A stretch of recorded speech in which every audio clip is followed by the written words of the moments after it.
In this video, viewers, we will learn how to easily detach this security tag with the help of this lighter. We have to keep this part of this security tag under the flame. Keep holding the flame until it will catch fire, and it will catch fire very fast. Okay, so be careful. It will catch the fire straight away. Look, it catched the fire. Now we have to keep holding this until it will melt. You will see it will melt a bit. Then we have to remove the flame with air. Okay, now it's removed. Now we need nose plier or any plier if you have. Just pull this spring with the help of nose plier, like I am pulling now. Pull the spring inside.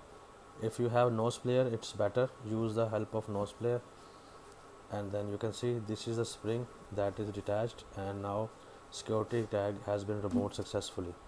This was the easiest method at home. If you forgot at shopping center to remove the security tag, you can remove it at home easily in just some minutes.